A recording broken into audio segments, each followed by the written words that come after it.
خۆشەویستانە ئەم کاتتان شاد من ناسکازادەم بەخێر بێن بۆ بەرنمەیەکی نوێ ژیانی ژیرانە لە بەرنمەی ئەم هەفتەیە باس لە تەکنۆلۆژیایەکی نوێ دەکەین بۆ دەستنیشانکردنی شێرپەنجە کە هەم هەرزانە و هەمیش هەڵی کەمی تێدا دەکرێت بە یەکەوە سەیری ئەم راپۆرتەی ساینس نیشن بکەین. ملیسا چاردرند پەیامنێری تەلەڤیزیۆنیە 3 ساڵ لەمەوبەر بەهۆی ئازاری سکی دەچێتە نەخۆشخانە بەڵام دەردەکەوێت کە شێرپەنجەی هەیە و دەڵێت ئەمە تووشی شاکی کرد و دواتر چارەسەری کیمیایی وەرگرت. شارەزایان دەڵێن سەختە شێرپەنجەی هێلکەدان پێشوەخت دەستنیشان بکرێت. بە یارمەتی ناشنال ساینس فاوندیشن ڤادم باکمانی پزیشک تەکنەلۆژیایەکی نوێ بەکاردەهێنێ بۆ دەستنیشانکردنی شێرپەنجە بە شێوەیەکی هەرزانە و هەروەها هەڵی کەمتری تێدایە.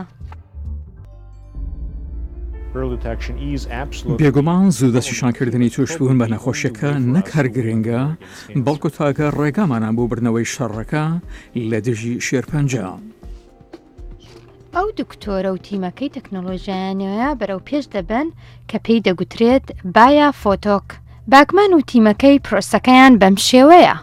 چەند نمونەیەک لە ناو پووکی سەرەوە وەردەگرن دوایی دەیخەنە بەر تیشکێکی تایبەت بۆ ئەوەی بزانن ئەگەر توشبوونت بە نەخۆشیەکە دەرکەوتووە یان نا.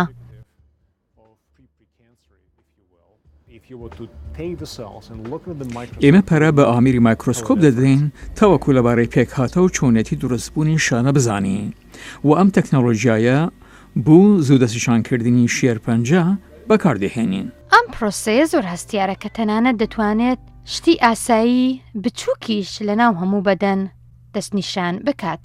بەم زوانە دکتۆر باکمان تاقیکردنەوەی کلینیکی دەکات بۆ تێڕوانینی خانەکان بۆ ئەوەی پێشوەخت دەربکەوێ شێرپەنجەی هێلکەدان هەیە یان نا کە ئەمە ڕەنگە لەلایەن ملیسا چاردرند پێی بزاندرێت چونکە ئەگەر تەکنۆلۆژیایەکی لەو جۆرە هەبوایە پێشتر ئەو دەیتوانی زووتر بە شێرپەنجەکەی بزانێت و چارەسەر وەربگرێت.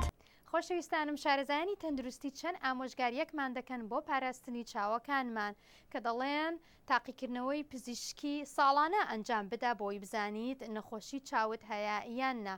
هەروەها خواردنی تەندروست بخۆ لە ناویاندا میوە و سەوزە گێزەر و سپێناخ و هەروەها هەندێک جۆرە ماسیش باشە بۆ چاوەکانمان وەکو سامن و هەروەها تونەش وە چاوەکانیش لە تیشکی خۆر بپارێزە.